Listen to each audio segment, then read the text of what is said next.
Good afternoon and welcome to UAS Magazine's webinar titled Advancements in Aerial Imaging Multispectral Multi-Sensor UAV Payloads for Agriculture, Infrastructure, and Geospatial Mapping.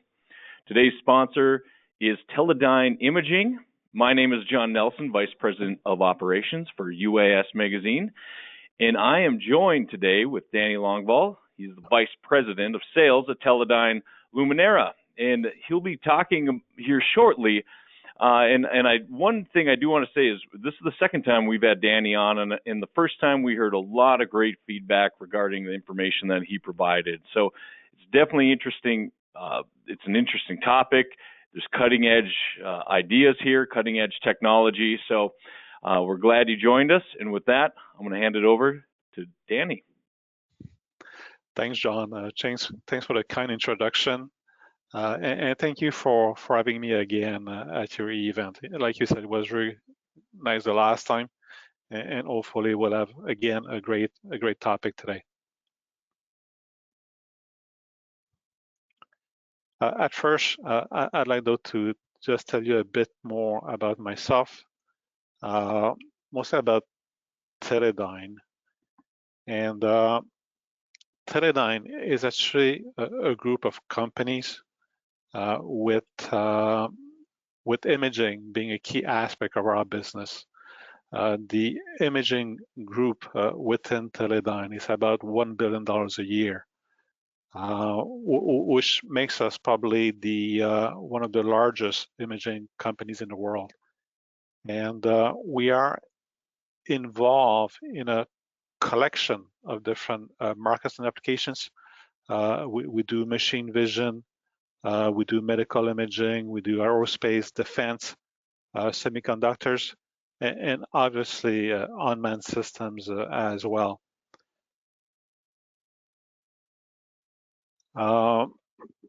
Within Teledyne, I'm part myself of two of these business units. I'm part of what's called the Teledyne Luminera and the Teledyne DASA business units. In between these two units, we actually cover a very extensive range of imaging technologies, cameras, software, processing, all of those targeted at OEM customers. We do a lot of OEM business, but also integrators.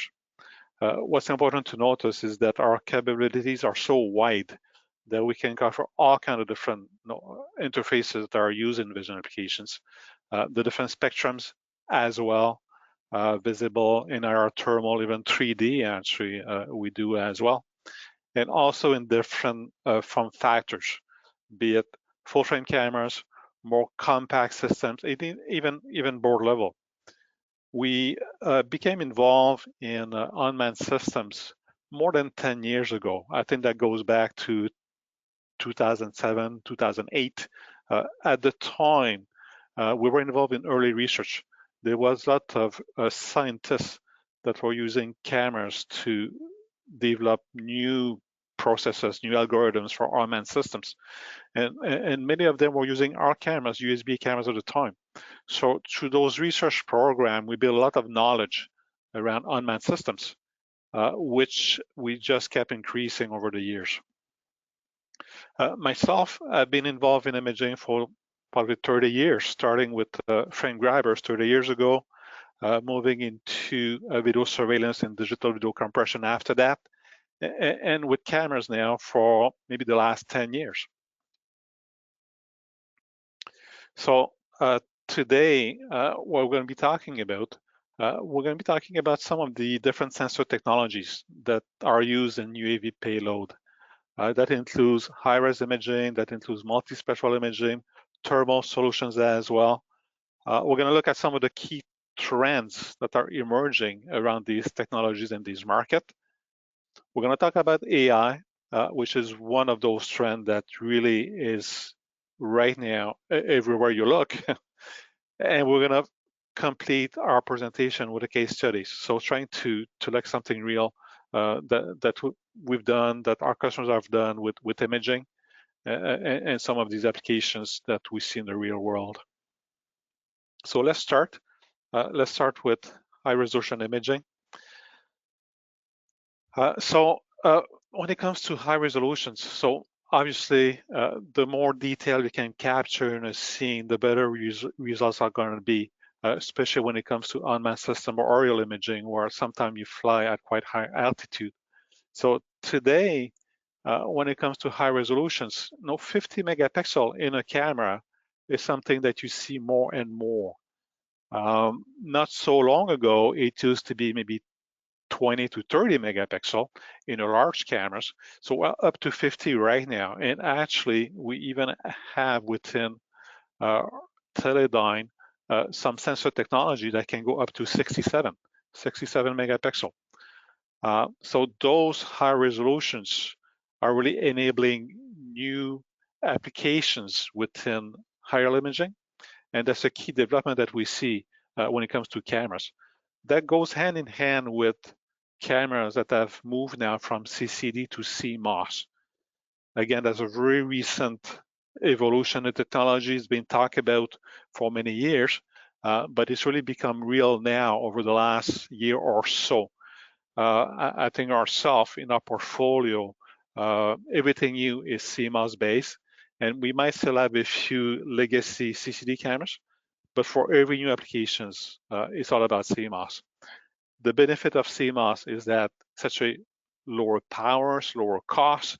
It's also much faster than CCD. So if you're trying to capture images at a higher frame rate, CMOS makes that possible. The higher dynamic range is also a key new capabilities. Cameras can work at higher dynamic range now than they used to be. It could be because of this sensor design itself, which has improved a lot over the years, but it's also because of some of the software that goes with it.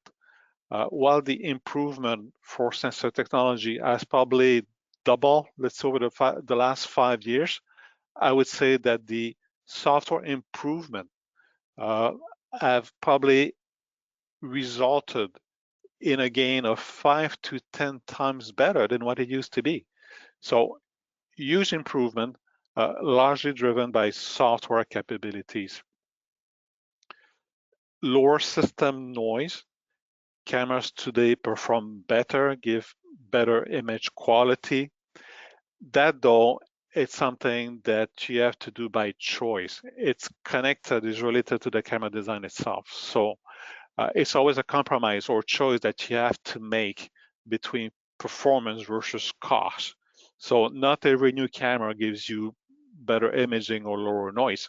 However, if you decide to invest into a better camera, so with better power supplies, with better thermal dissipations, with better electronics, you may get better image quality versus going with a lower cost camera. One of the things that CMOS has enabled is a very different pixel design, where the full surface of the wafer can be used to capture photons. That's what's called backside illuminated.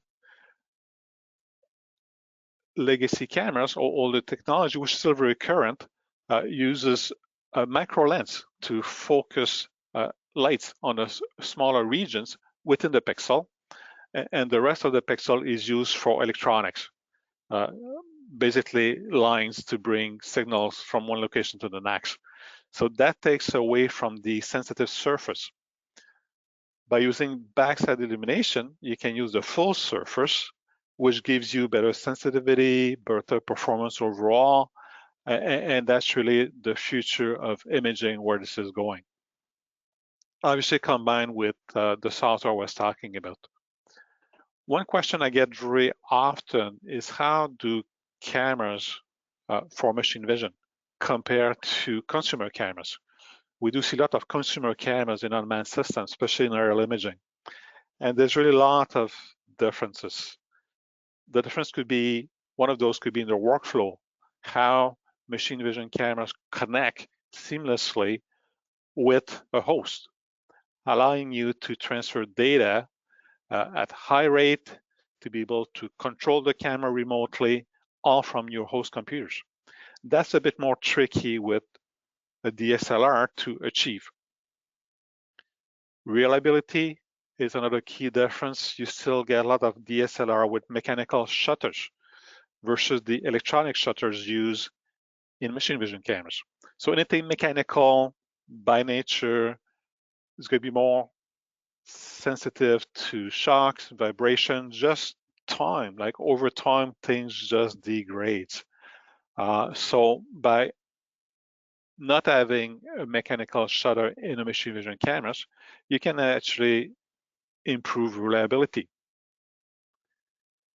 Resolution is also actually a bit misleading. When you compare machine vision cameras to DSLR cameras, consumer DSLR cameras, often you're gonna talk about pixels.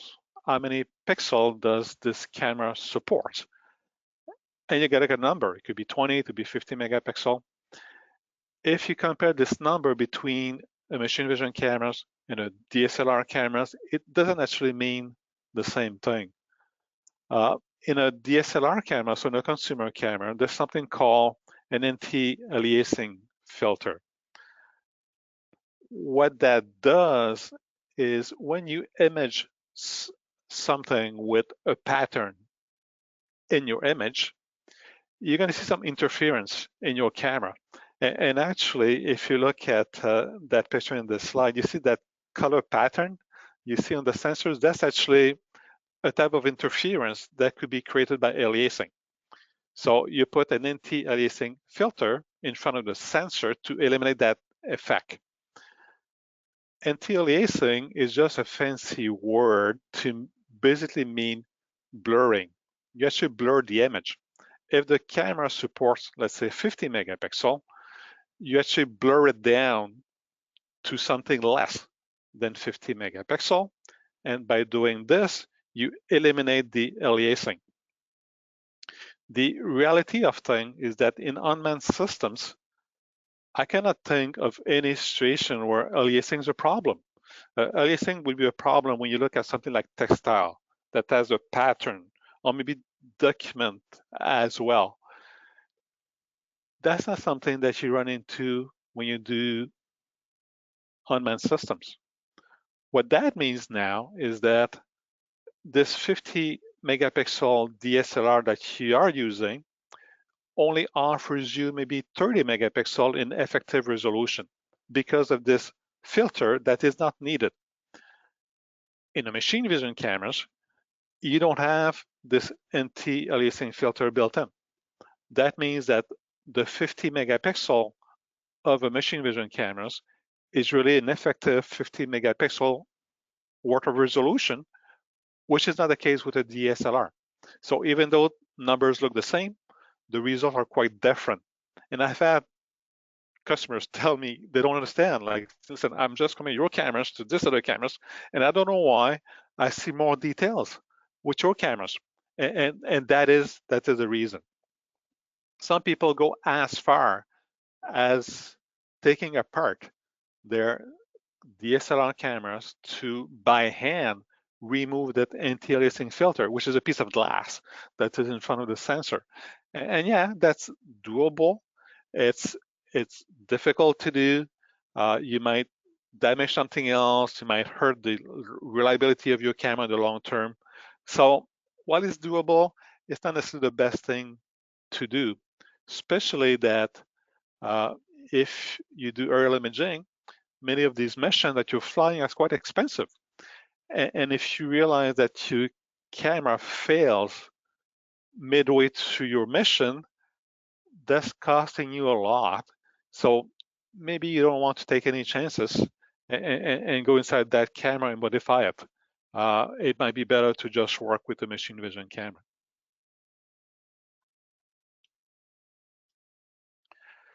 Next, we're getting into multispectral imaging. So with the high-res cameras, I was talking about how you can capture a lot of details in your image, and that looks a bit like what you see with your own eyes.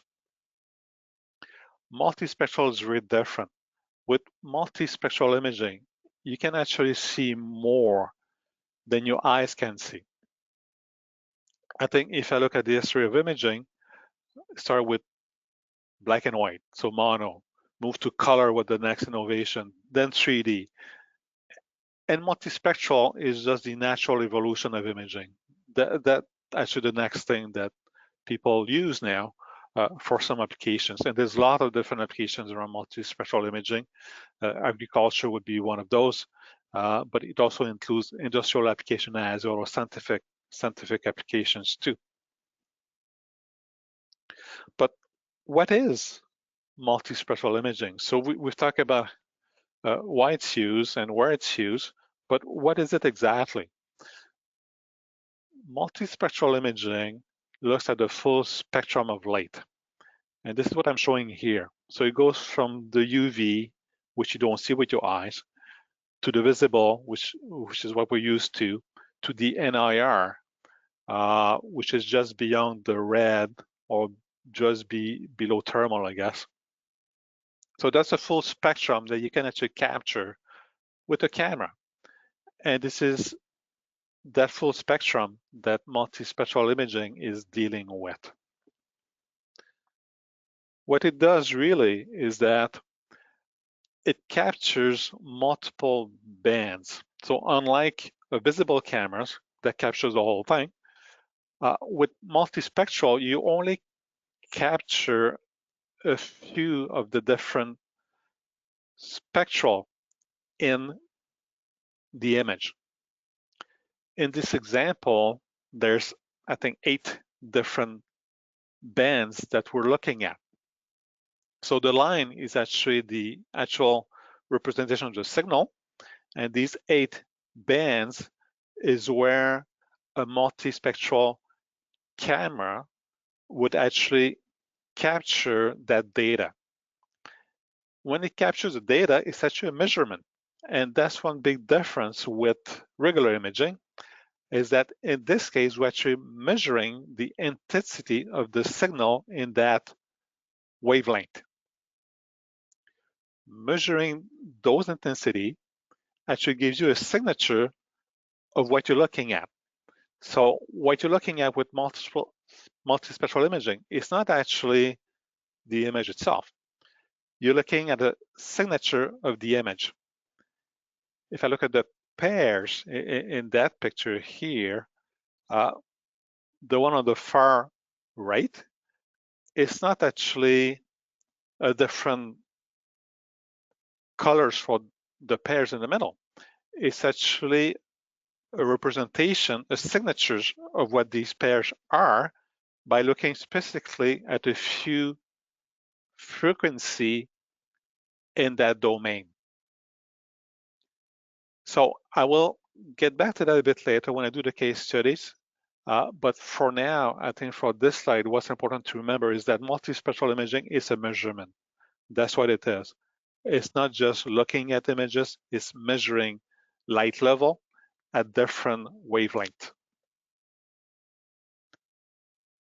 That compares to hyperspectral imaging, which you might have heard about. And I wanted to take the time to compare the two together because there's a bit of confusion between what is it and how do they compare and why are they different. So on the left, I have multispectral imaging, and on the right, I have hyperspectral imaging. I think obviously the key difference is that there's a lot more data being captured with hyperspectral imaging. Actually, with hyperspectral, I'm trying to capture basically almost the entire spectrum. I'm trying to capture the whole thing. While with multispectral, I'm focusing on a few very specific wavelength that might be meaningful to me.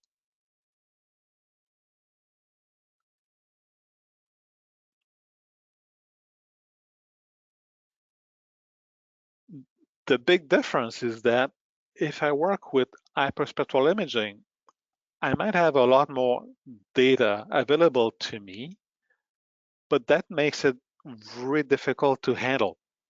It's very computer intensive. There's a lot of data that need to be transferred. To build a system like that would capture the full spectrum. It's also very, very expensive. It's expensive, it's large, so there's a lot of drawbacks. Obviously, you do have a lot more data, so you can do a lot more with high spectral imaging than you can do with multispectral. However, if you know exactly what you want to achieve, maybe you don't need the full spectral information. You can probably do something very specific by only using a few of the band of the spectrum at a much lower cost, much easier to handle, still giving you what you need to achieve with your system by using multispectral imaging. So this is where it fits. The fact that it's simpler and more focused makes it possible to build something that you can actually use.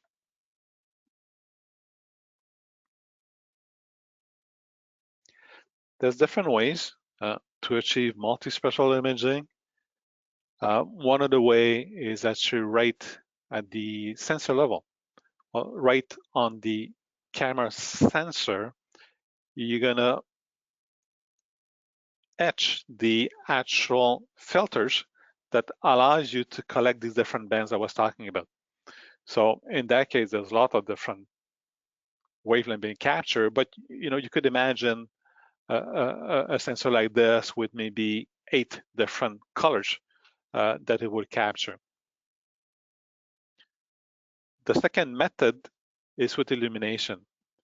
And with illumination, that works well in a control system where everything is enclosed, and you only illuminate the wavelength, the specific wavelength that you want to work at, and this is what the camera is going to capture. Obviously, you cannot do that in an aerial application where you don't control illumination, you're exposed to just about everything, so it doesn't work so well. You can also use a full multispectral cameras, which gonna use some of these technologies built into a much larger systems. That makes it quite expensive. Or finally, you can just use multiple cameras and a filter of your own design. And this is what this next slide is about. You can do that using what's called a rotating filter wheel, what is actually multiple filter on a wheel that you rotate in front of the cameras. And you try to synchronize your image acquisition with the rotation of the wheel. That works great for a static application, but if there's movement, that's not something that would work. So again, that's something that for aerial imaging might not be the best. Or instead, you can use multiple cameras with multiple filters, each of those tuned to the wavelength that you want to capture, and have as many cameras as you have wavelength. Or you can use a multi-band filter, where in that case you can have one camera capturing wavelength, a number of wavelength from one source. And it could be 2, could be 3. I think 3 is about the maximum that I've seen. And that's probably the technique which is the most well suited for aerial imaging. So to use multiple cameras with filters right at the front that will be tuned to the frequency that you want to capture.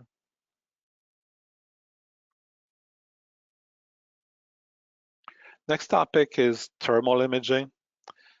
This field too has been changing rapidly.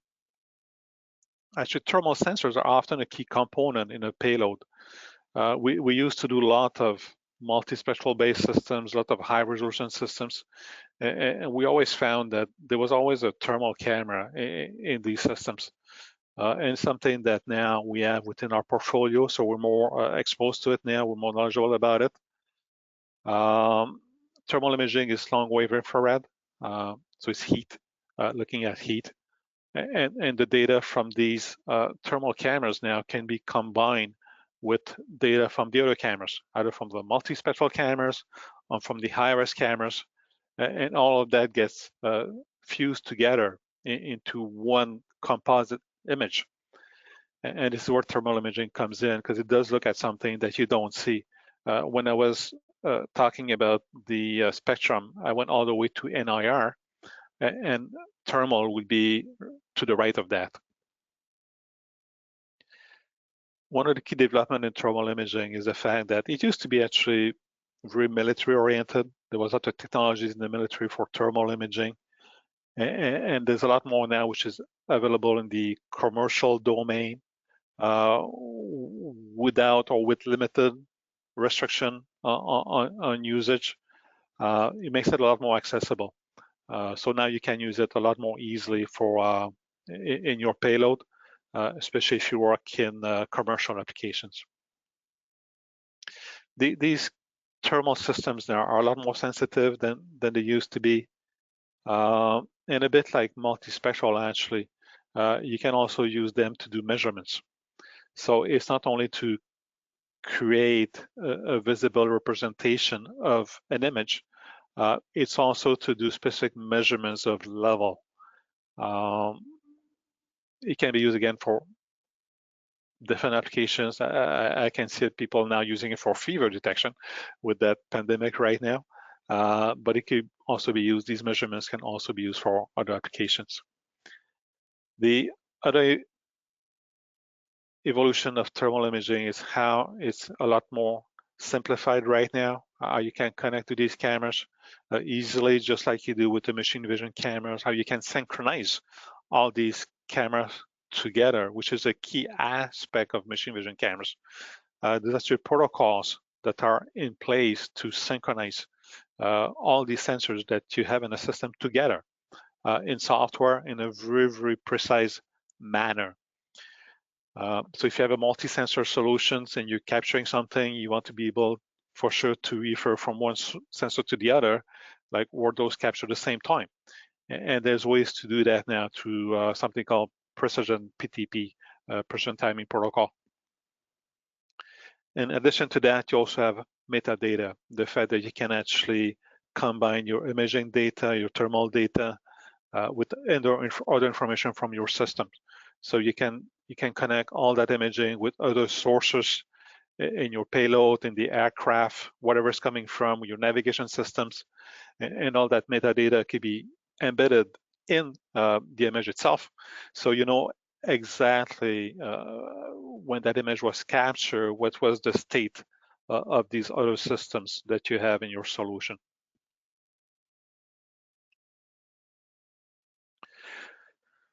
So if you look at key trends in that domain, and I think those apply to all the different sensors I was talking about. So those will apply to iris imaging, will apply to multi-sensor, multispectral imaging, would apply to thermal imaging. Everything is getting smaller. Everything is getting smaller and smaller and smaller all the time. Everything is also getting lower power. I was talking about that switch from CCD to CMOS for cameras. That actually does result in your system being lower power. So if something is smaller, if something is lower power, that means that you can fit it now in applications like smaller payloads where before you couldn't go. So more and more you can see smaller and smaller systems. That makes them lower cost. Lower cost with increased performance means better value. I see now actually solutions being built with probably at half the price of what it was just a couple of years ago for something comparable, something, or maybe something even better actually. Still about a factor of 2, and just in a couple of years. So things are really evolving fast. I'm not saying that that pace will keep up. Right now, there was a convergence of different technologies that all happened at the same time. That's what we've seen over the last 2 years. So now it's a fantastic point in time right now, because you can do so much now that you couldn't do just a few years ago. With the last part being AI, artificial intelligence, and deep learning, which does now allow you to connect all these things together. to bring in all these data for these different sensors and create that data fusion I was talking about. Something that is still evolving quickly. And actually, I'm going to talk a bit more about AI in my next slide. But before I get there, let's talk about some of the key markets where we see a lot of things happening. Agriculture is one of those. More and more, there's new deployment in agriculture. People are looking for new ways to do things. Infrastructure is the same. When I talk about infrastructures, it could be power, for example, oil and gas, could be mining and things like this, or geospatial mapping. That would include some of the military type of work that we do. But the one really I wanted to talk about, it's about AI. So AI, you've heard about it, you heard about artificial intelligence, it's everywhere now. You see it everywhere. So that means that we see it too in unmanned systems. Probably even more in unmanned systems than in other systems because of what it does. There's a lot of innovation that we see in unmanned systems, and AI, that's what it allows you to do. AI is a fantastic way to differentiate your solution. This is where you can find new ways of doing things, improvements over previous solutions. And this is why AI is so exciting. It takes a lot of the ways we've been doing things over the last many years and makes all of those better.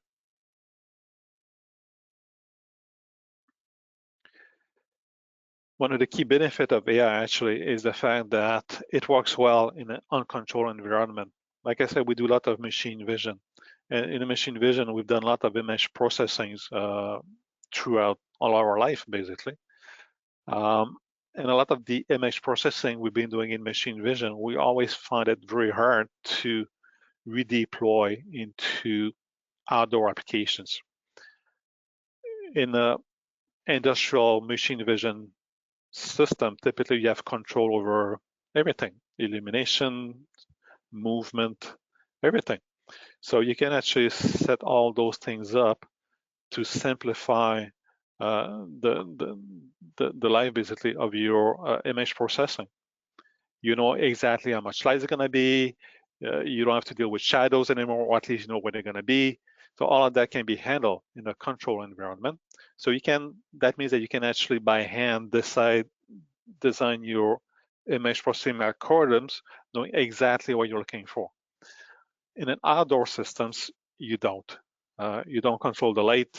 There's all kinds of things that can be happening. The shape of things, depending on the angle, how you look at something, will look totally different. So when it comes to those type of applications, it's always been very, very difficult to use traditional image processing. AI does solve that. With AI, because of always being implemented with all the training that you do, you actually, with AI, you actually look at real data, images you collect from your application, and you train the AI based on that data that you collect. So based on that principle, you would train your AI looking for different crop, for example, flying in different ways, at different time of the day, and AI will train itself and being able eventually by itself to give you reliable results. And I don't want to get too much into the details of AI today, but one thing I can tell you is that we've tried to do things with traditional machine vision before, traditional image processing. And the best we could do going from a control environment to an uncontrolled environment, the best we could do would be about like 70% accuracy. We could do almost 100% in a control environment, but moving the same thing into an uncontrolled environment, accuracy will go down to 70%. With AI now, we've been able to take that 70% and increase it to 97, 98, 99% sometimes. So AI makes a big difference for these applications. It enables things that were not possible with traditional image processing in an environment before where we've been very limited. You have to remember that with AI, AI can be very demanding. So if you've done anything in your unmanned systems with hardware and processors and stuff, you have to realize that AI is a lot more demanding than what you've been used to. So you have to wonder, like, how I'm going to implement my AI solutions. And there's a couple of different ways you can do that. You can use edge-based AI, or you can use host-based AI.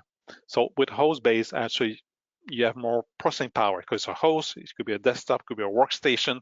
You can show a lot of horsepower in that case, but it becomes huge and expensive.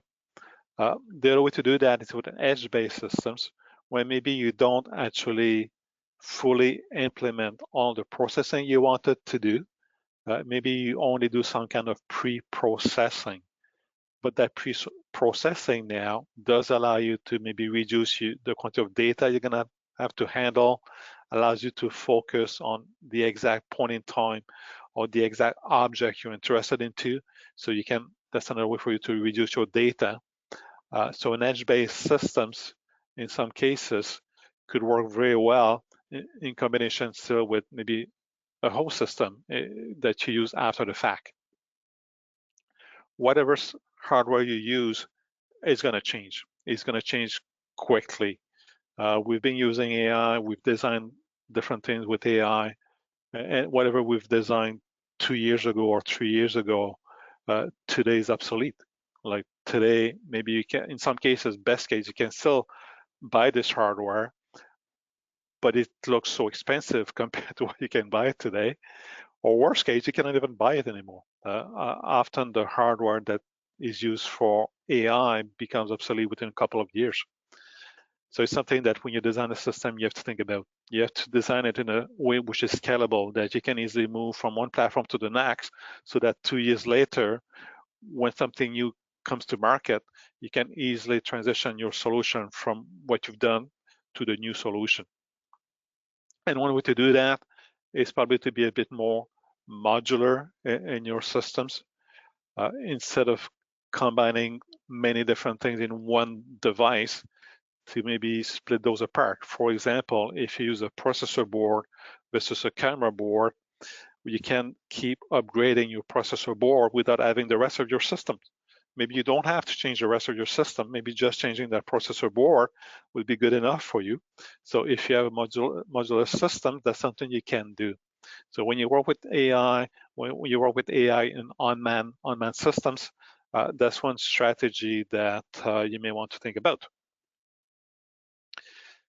And just to give you some examples of some of these technologies when it comes to AI and edge AI in particular, I'm sure you heard of these names. There's a lot of embedded GPUs that are being used.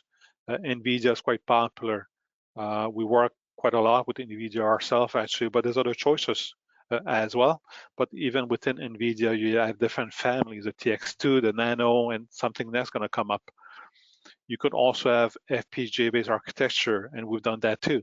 Right into the core of the camera itself, you cannot run some of these AI functions that you've come up with.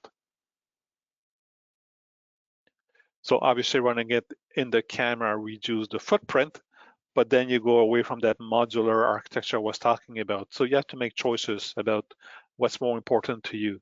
Is it the footprint? Is it the scalability? Is it the processing capabilities? So it's always a trade-off between all these different things.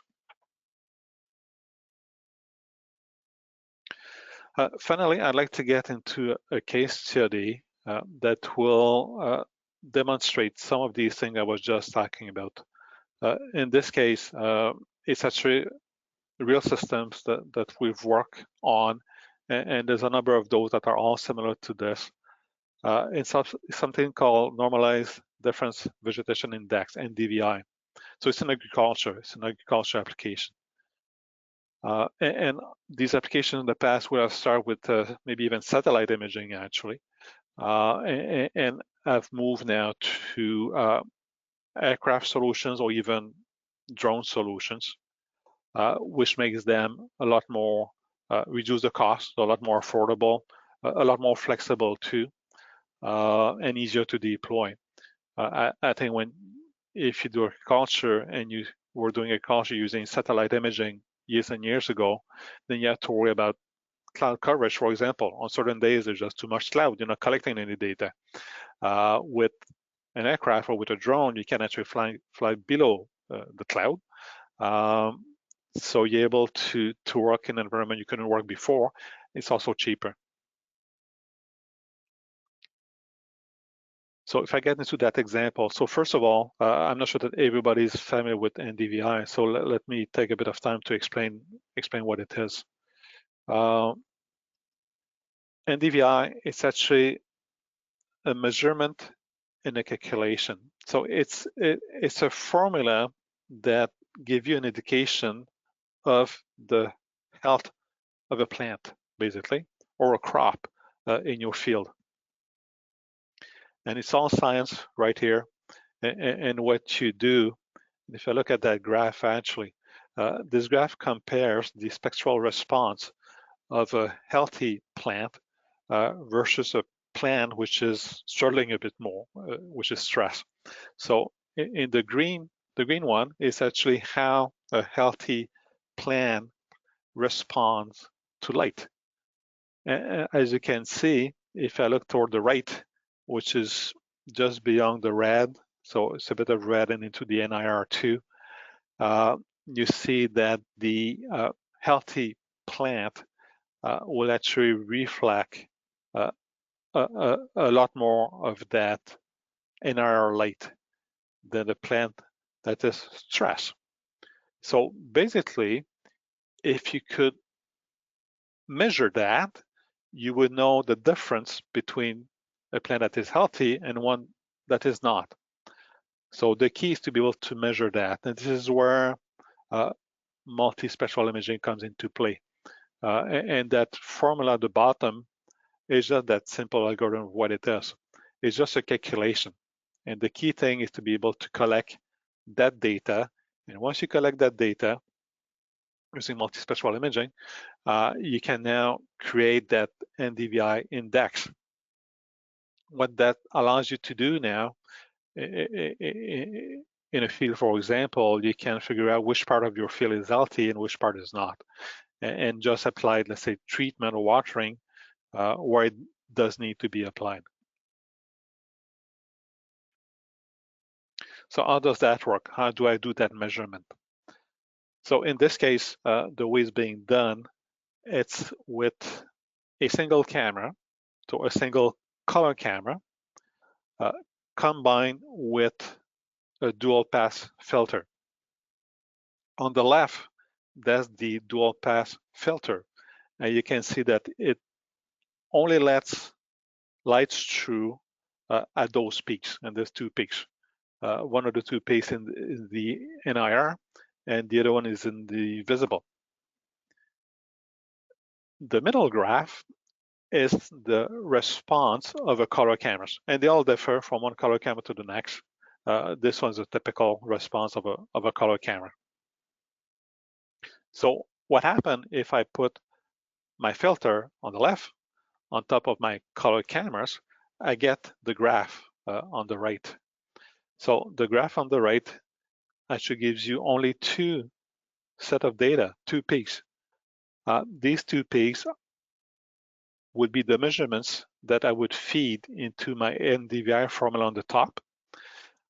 So by deploying this really simple system, a single camera, color camera in this case, with just a simple filter in front of it, I'm now able to collect my multispectral data to calculate my NDVR index.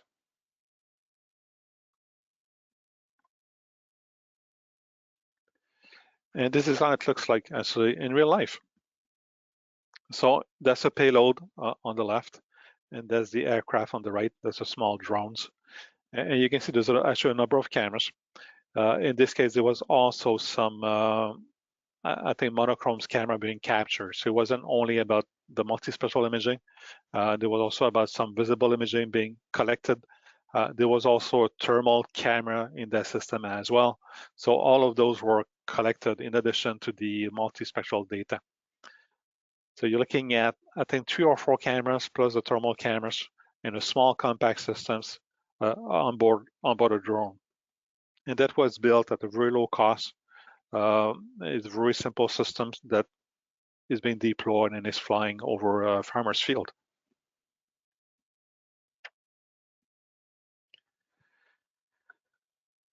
And that would be the results out of that systems. So those colors are actually a representation of the NDVI. So the NDVI is an index. It gives me a result between, I think, -1 and +1. And I just color code that result. So if I look at a field, the image on the left, there's 2 portions to it. There's the actual field itself, and that colorized image is my NDVI index. And you can see that all the green areas would be the portions of the field that are healthy, while the red one will be the ones that are a bit more stressed. So in this case, you could, let's say, water only the reddish areas. So it'd be a lot more efficient than if we're gonna water the whole field, because it's time to water the field. So you can make critical decisions that impact how you run your business using that type of data. It's not only about watering, it could be about insects, soil, weeds. The example I've been using with NDVI right now, you can actually tweak that quite a bit. You can look at more than 2 bands. You can look at bands of different frequencies. The response for different crop might be different actually, so you may tweak all of that depending on what you're trying to achieve. So it's a very powerful tool that you can actually tweak for your applications. And AI there too becomes very valuable, because now you can use AI to do a lot of that detection now in a very precise manner.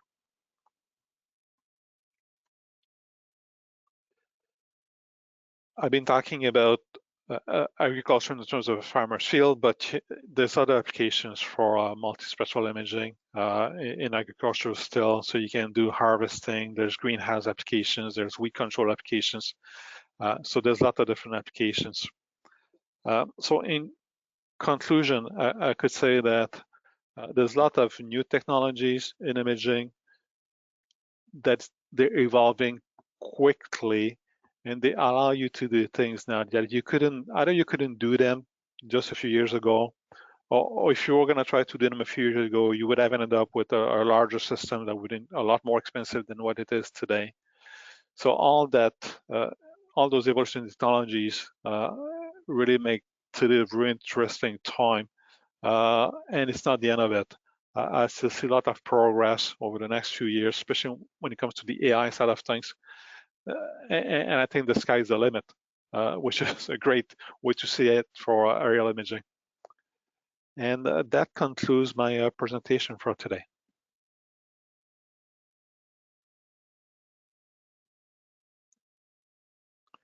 All right, thanks, Danny.